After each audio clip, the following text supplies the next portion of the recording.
October may look like the end of the gardening season, but for me, it's one of the most important months of the year. My garden has been producing season after season, and over the years, I've learned what really works when it comes to planting and preparing in October.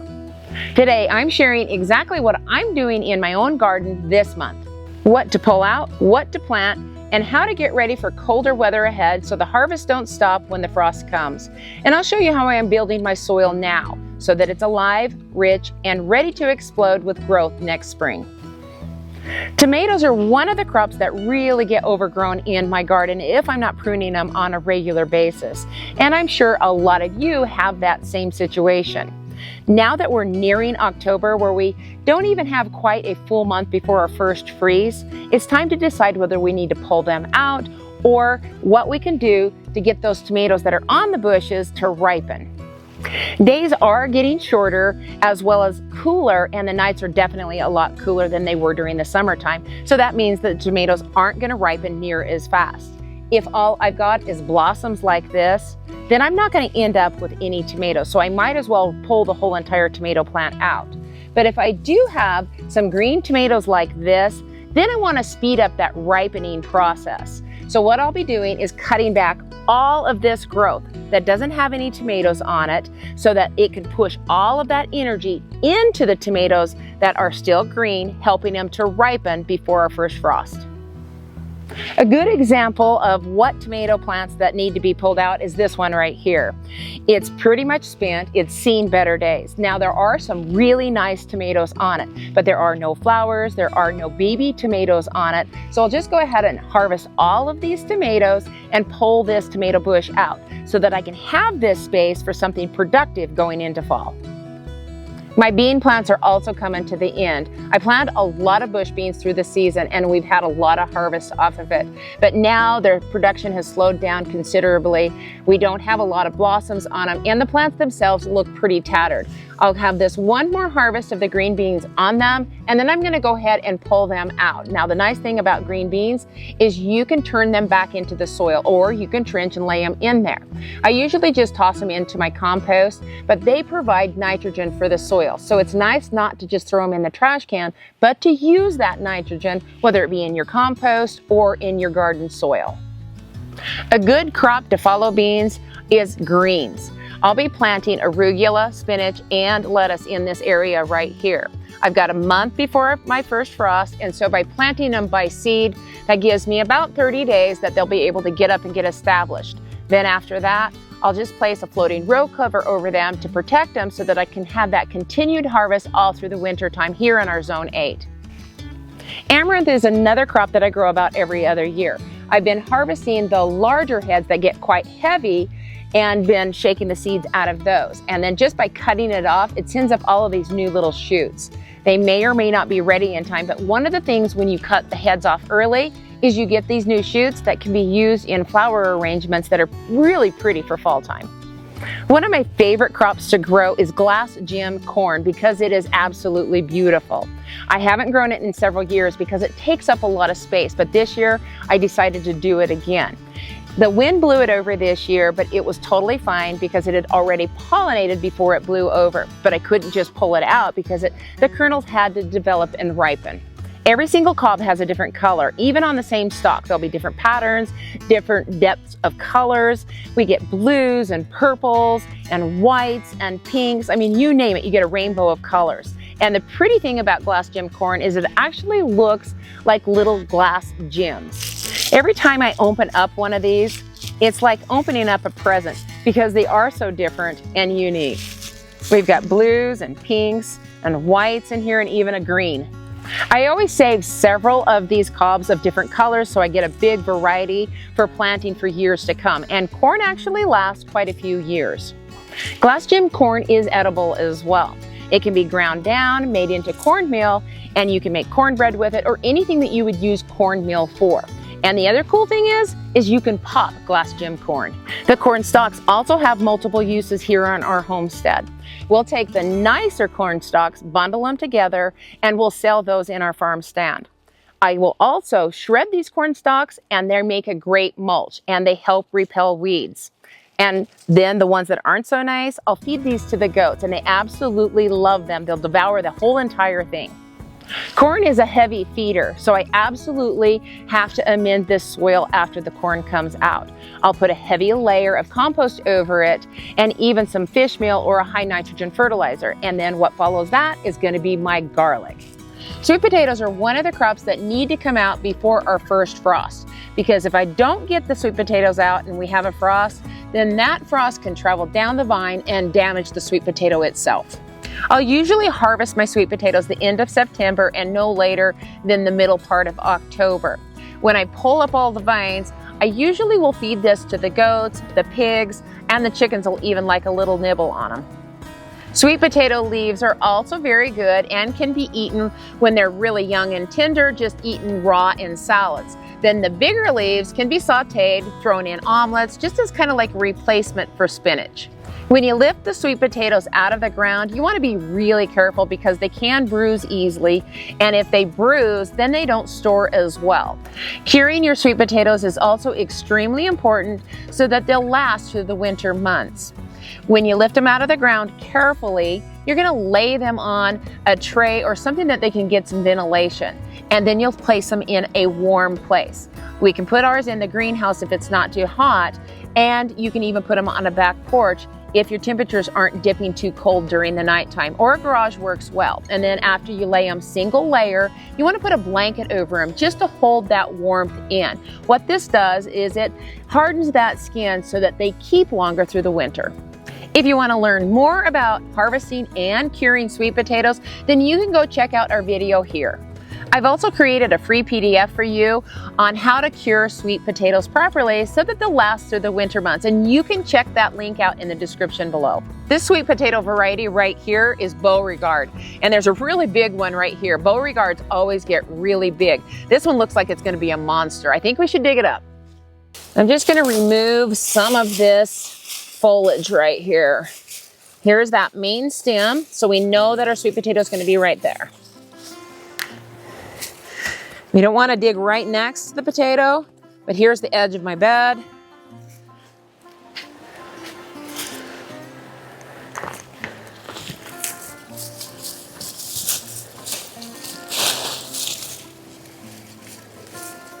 Look at that guy. Is that perfect and beautiful or what? Once all the sweet potatoes come out of this area, which is about a 10-foot by 3-foot wide area, I'll be planting broccoli. But first, I need to make sure that I mend that soil heavily with some compost. And I'll be planting broccoli, and broccoli is a heavy feeder. It likes nitrogen. So I'll also be adding some fish meal or some biofish, just something that's a higher nitrogen type of a fertilizer, because they're heavy feeders and I want to get them off to a good start. And in this area, I'll be able to put in 25 plants. But there is a little trick with planting broccoli this late. I can't plant it from seed because it's not going to develop soon enough. So I need to use an established plant, and I need to watch the temperature as well. Sometimes November in our zone 8 can get rather cold, down to 18 degrees, and that can really harm the heads of broccoli, causing them not to form or even killing the plant. So just a simple layer of frost blanket that's hooped over will protect that broccoli, and I'll have a successful harvest probably the end of November or even into December. Winter squash doesn't necessarily have to be harvested before your first frost because it can handle some light frost, unlike some of the other crops. As the days start to get shorter and the nights get cooler, I usually end up getting powdery mildew, which is really common for me in October. And I don't really worry about it because the plants are no longer producing. So I don't spend the time fixing a problem that really isn't a problem because I've already got the squash that can be harvested. If powdery mildew happened earlier in the season, then by all means, you definitely want to address the powdery mildew problem.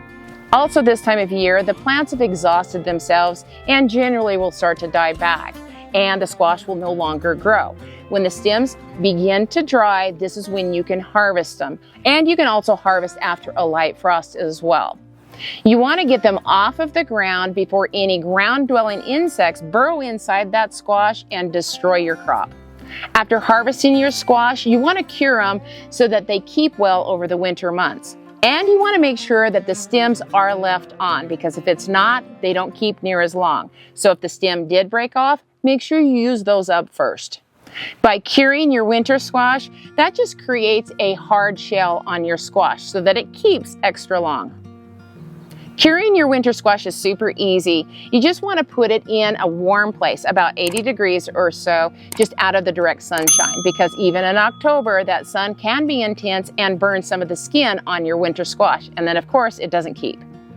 I usually put my winter squash on the front porch or the back porch, and it can be used as decoration until we have a hard frost. I make sure that I watch the weather, and then I'll put it in storage, because a hard freeze can actually damage your squash as well. What's your favorite winter squash to grow and eat? Drop it in the comments below. Ours is delicata, butternut, and kabocha. And which pumpkin do you prefer to make pumpkin pie with? We love the Long Island cheese pumpkin for making pumpkin pie, as opposed to the traditional pie pumpkin. This blank area here had a bunch of zucchini planted in it, and so we just pulled it out this week. And as you can see, there's some carrots still on the edges, and I'm just going to go ahead and leave those. I've amended with compost, and in this area I'm going to be planting radishes. There's a couple of varieties that I really like for this time of year. Cherry Belle, because it comes up quickly. In the fall time, I can harvest it in as little as 30 days. So it's kind of like a real fast win. Another radish that I absolutely love to plant in the fall time is watermelon radish. And the reason I like it in the fall time, because it actually doesn't even grow here during the springtime. We warm up too quickly. So by planting it this time of year, I can get a nice big size watermelon radish, and they are absolutely delicious. China rose radish is another radish that I absolutely love in planting in the fall time, because again, it doesn't do good in the spring in our area. Planting this late, I do have to make sure that I cover it. Once it's up and gets a fairly good size, I'll mulch it, then I'll cover it with some frost blanket. And once it gets touched by frost, it is so good. There are carrots that are scattered all along the edges throughout my entire garden. And I'll go ahead and leave these in the ground so that they don't take up any of my precious storage space inside. Because all I've got to do is mulch them, and then I can pull them up anytime during the winter time. And because they've been touched by a frost or even freezing temperatures, that just makes them super sweet. And the same goes with any type of turnips. There's still lots of crops that can be planted in bare soils, because what we don't want to do is leave our soil bare and exposed to the winter months. We can still plant things like kales and chards and mustard greens. Mustard greens are excellent to be planting in your soil, and then you can turn them back into the ground in the springtime because they're extremely winter hardy. They're also really great for your chickens. And another thing that they do is if you've ever had a problem with root knot nematodes and you turn those back into the soil, that really helps repel those pests. Cover crops could also be planted if you're not going to be planting anything in that area. And it's going to be great because it improves the tilth of the soil and the nutrients as well. And they're really easy to do. All you have to do is sprinkle the seed over the surface and scratch them in. Things like winter rye, winter peas, and hairy vetch are all really good choices. And even if you didn't want to plant cover crops, the most important thing to do is to protect that soil. Protect it from blowing away, protect it from erosion. And some of the things that you can think about as we come into fall time is all the free leaves that we get. Those leaves that fall off the tree are gold for your garden. You can shred those down, lay them right over the surface of that soil, put some compost over the top just to hold them in place so the wind doesn't blow them away. And those worms are going to work all of those leaves through the winter time, and you will have the most amazing soil come springtime. Raw manure is also excellent to be applying during the fall time. Because it's hot, you don't want to be planting in it right away. But when applied in the fall time, you can put it right over the top of the surface. The microbes are going to break it down, and come springtime, it's ready to go and you can plant. If you have a really great pepper plant that produced really good, or maybe it was just a specialty pepper and you want to overwinter it, there's something that you can do. You want to make sure that you harvest all of the peppers off of it before we have a freeze. I've got a lot of blossoms, but there's not enough time for them to develop. So what I'm going to do with this plant is just rip him right up out of the ground. I'll shake the dirt off of him. I still have a nice root system here. Now what I'm going to do is I'm just going to trim this pepper plant back to about 6 inches. I'll just take off all of these branches, and of course those will be composted. And then I'll take this pepper plant and I'm going to spray all of the dirt off of it. I'm not going to worry about trimming the root system. If it was bigger, you could trim the root system. Once I'm done with that, I'm just going to put it in a 1-gallon pot and fill it up with nice clean potting soil. Water it in, and if you have a greenhouse, great, you can put it in your greenhouse. If not, then you can just put it in your garage. Keep that pepper plant moist through the winter time, and come springtime, after your last frost, then go ahead and plant that. And that just gives you a big jump start on peppers for next year.